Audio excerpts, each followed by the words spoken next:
Hello students, मैं Udaykant Roy, physics teacher of omega classes.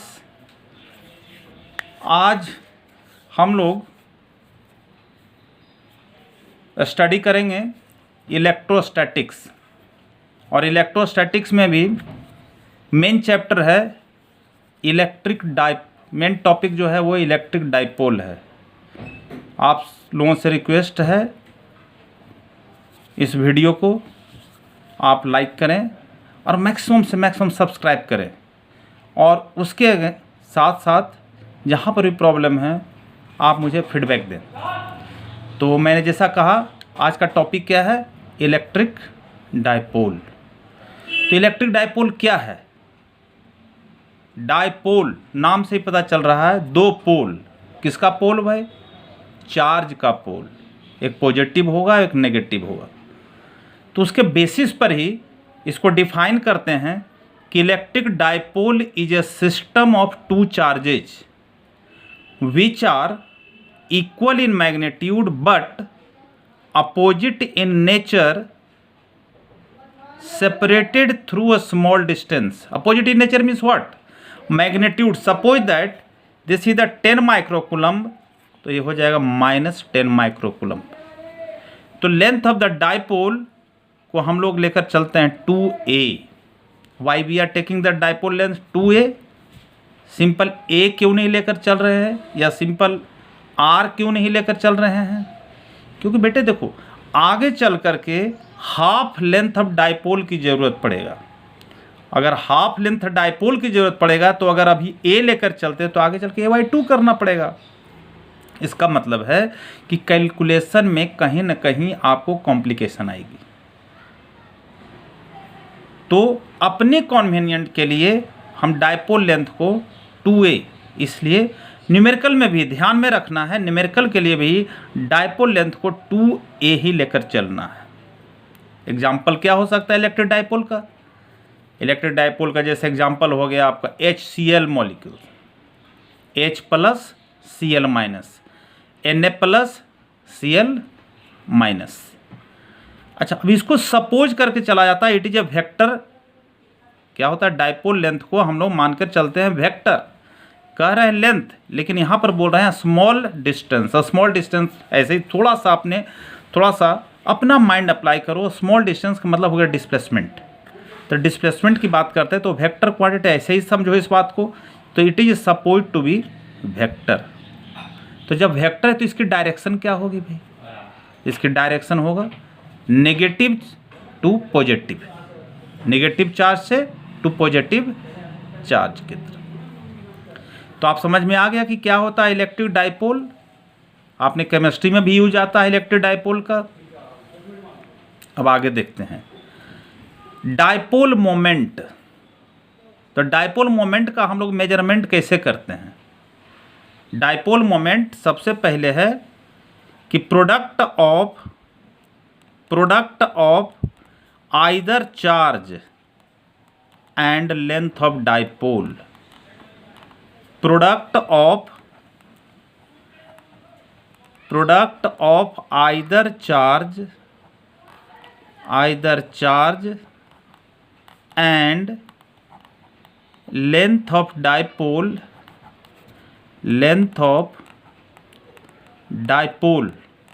Is measured as dipole moment.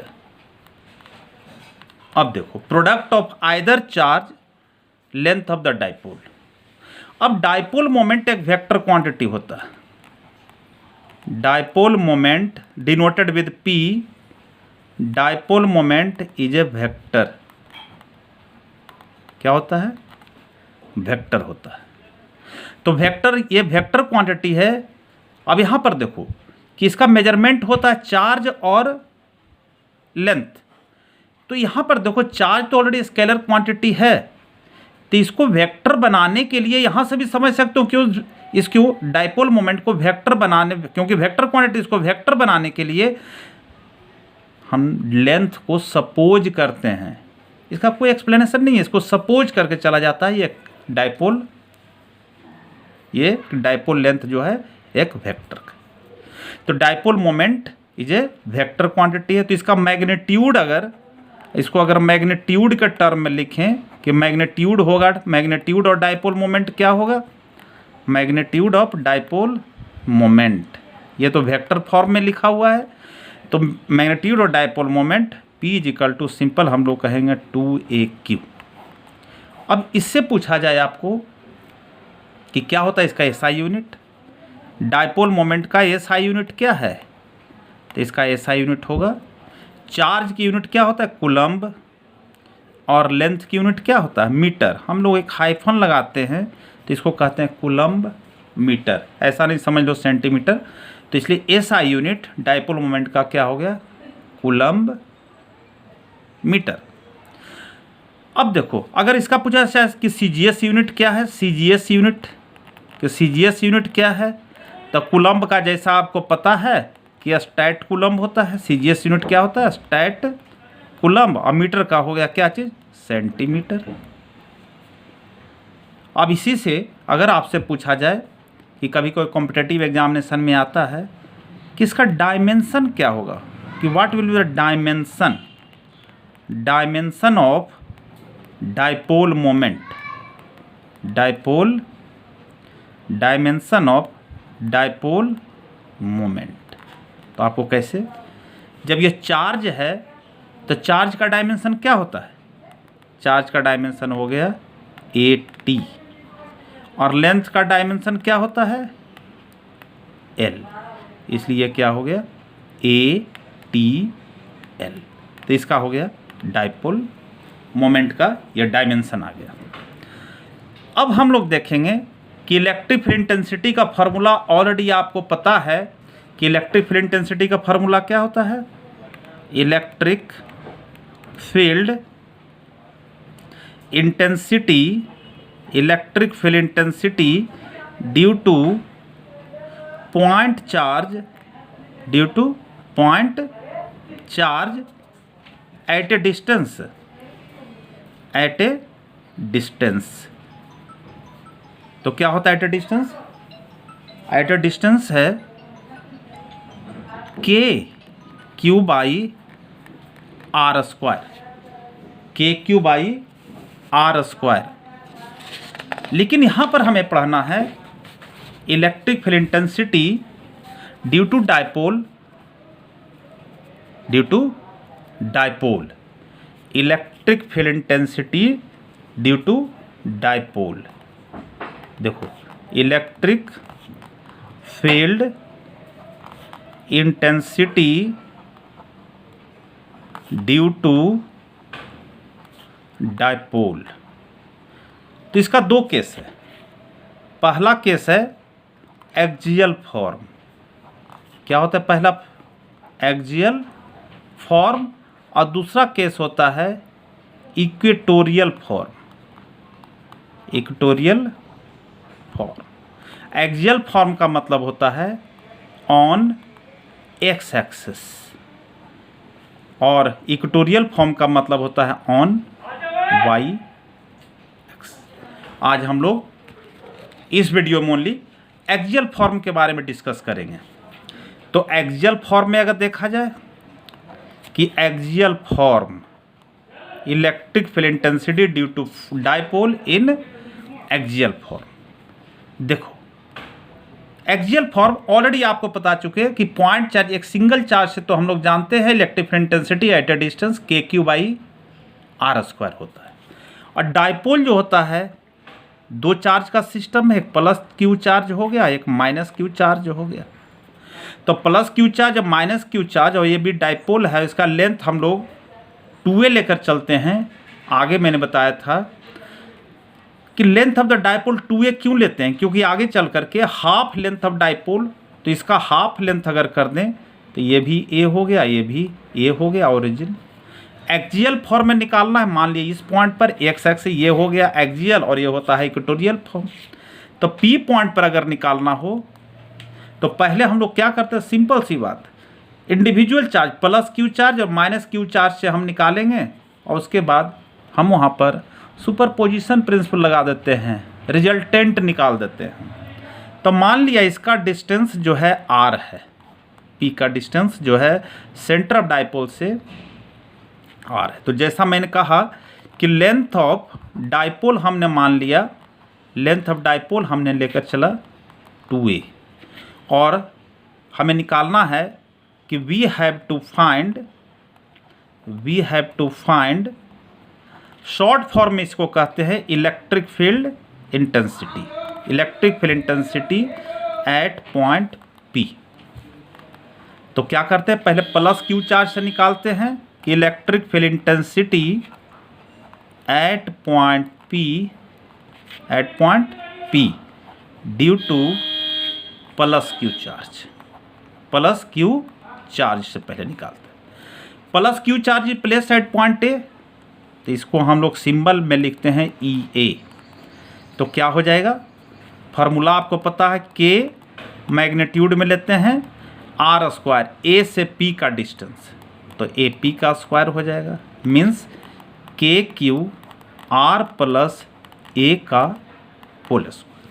ये positive charge, तो electric field intensity एक vector quantity, उसका direction क्या होगा, पॉजिटिव चार्ज से बाहर की ओर होता है, अवे होता है, तो इसका सिंबल हमने ये लिख दिया।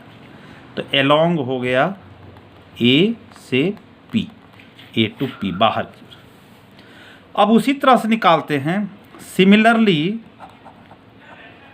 Electric field intensity at point P due to minus Q charge, तो K माइनस क्यू BP का स्क्वायर हो जाएगा। तब BP का स्क्वायर हो तो क्या, ये KQ के मॉड में है, KQ BP हो जाएगा R माइनस A का होल स्क्वायर। अब ये क्या है, नेगेटिव चार्ज है, तो नेगेटिव चार्ज से डायरेक्शन कहाँ होता है, अंदर की ओर होता है, तो ये हो गया EB आपका, EB, इसको लिखे इनसाइड, तो ये हो जाएगा एलोंग कहाँ, PB। अब देखो P पॉइंट पर दो डायरेक्शन हो गया इलेक्ट्रिक फील्ड इंटेंसिटी, एक EA हो गया और एक EB हो गया, तो रिजल्टेंट निकाल देते हैं वहाँ कि resultant electric field intensity at point P, अब कोई चार्ज से नहीं लिखेंगे, ड्यू टू डाइपोल।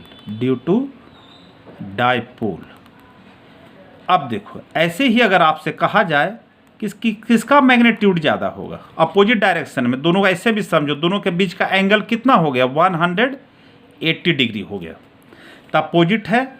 अब ऐसे भी जानते हैं E इजकल टू क्या होगा, E inversely proportional to R square होता है, तो इसका मतलब हो गया कि EB इज ग्रेटर देन, तो EB माइनस क्या हो जाएगा, EB माइनस EA, क्योंकि EB का मैग्नीट्यूड ज़्यादा है। अब अगर सोचो दोनों में कॉमन क्या चीज़ आ जाएगा, तो कॉमन आ गया KQ, कॉमन आ गया EB, तो EB जो है आपका 1/R माइनस A का whole square minus 1/R plus A का होल स्क्वायर। अब दो किसका डायरेक्शन ज़्यादा, किसका मैग्नीट्यूड ज़्यादा है, B का, EB का मैग्नीट्यूड ज़्यादा है, इसलिए रिजल्टेंट का डायरेक्शन कहाँ हो जाएगा, एलोंग EB। अब इसी को सॉल्व करना है आपको, तो सॉल्व करोगे कैसे, नीचे हम एलसीएम ले लिए, इसको सॉल्व करते हैं, तो यहाँ पर हो जाएगा R प्लस A का whole square minus R minus A का होल स्क्वायर। अब इसको एक्सपेंड करोगे, तो एक्सपेंड जब करोगे तो क्या हो जाएगा, KQ R square plus A square plus 2AR, इसको A माइनस B के फॉर्मूला पर एक्सपेंड करो का होल स्क्वायर, तो क्या हो जाएगा, और साइन है तो साइन को चेंज कर देते हैं, तो R square minus A square plus 2AR। अब देखो क्या क्या कैंसिल हो रहा है, जिसे कैंसिल कर दो आप, तो cancel R square A square, R square A square cancel हो गया, तो क्या हो गया यहाँ से KQ 4AR upon R square minus A square का होल स्क्वायर। अब देखो इसको हम अरेंज करते हैं, इसको ऐसे भी लिख सकते हैं 2AQ, 4A से हम यहाँ से 2A इंटू 2R लिख सकते हैं, तो यहाँ हो गया 2R upon R square minus A square का होल स्क्वायर। और जैसा आपको बताए कि P जो होता है हेयर हम लोग पुट कर सकते हैं, P इक्वल टू होता है 2AQ डाइपोल मोमेंट। क्या कहलाता है ये? Dipole moment. तो डाइपोल मोमेंट है तो क्या हो जाएगा, E इक्वल टू जो आगे आपको क्या आ जाएगा, K 2PR upon R square minus A square का होल स्क्वायर। अब यहाँ देखो, इसी को हम ऐसे भी लिख सकते हैं K 2PR upon R square minus A square का होल स्क्वायर, और K की जो वैल्यू होता है वो होता है 1/4 pi epsilon not 2PR upon R square minus A square का होल स्क्वायर। अब एक केस भी आप कंसिडर कर सकते हो कि केस अगर लेते हैं कि डाइपोल का लेंथ बहुत छोटा होता है तो ये स्क्वायर जो होगा बहुत बहुत छोटा होगा R स्क्वायर के रेस्पेक्ट में, तो E इक्वल टू, तो नेगलेक्ट कर सकते हो, तो नेगलेक्ट करके क्या आ जाएगा आपको 1/4 pi epsilon not 2PR upon R to the power 4, क्योंकि यहाँ आप कह सकते हो A square can be neglected. तो जब नेगलेक्ट कर देंगे तो नेगलेक्ट करके आ जाएगा ये टर्म। फाइनली ऐसे भी लिख सकते हो 1/4 पाई एप्सिलॉन नॉट 2P/R⁴।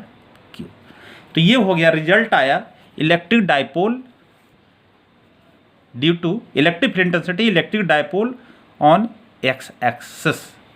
अब डायरेक्शन क्या हो गया इसका, डायरेक्शन आप जैसा देख रहे थे EB, तो डायरेक्शन हम लोग कह सकते हैं इसको negative to positive charge, that is negative to positive charge. ये आपका ये रिजल्ट आ गया। इसलिए थैंक यू। आपको जैसा भी लगे आप अपना इस चैनल को, मेरे चैनल को, ओमेगा क्लास के चैनल को लाइक करो, सब्सक्राइब करो, और मैक्सिमम से मैक्सिमम जहाँ पर भी आपको लगे प्रॉब्लम हो आप लिख करके भेजो, फीडबैक दो। थैंक यू बेटे। नेक्स्ट टॉपिक में, नेक्स्ट वीडियो में हम लोग देखेंगे किस फॉर्म में, on Y axis equatorial form.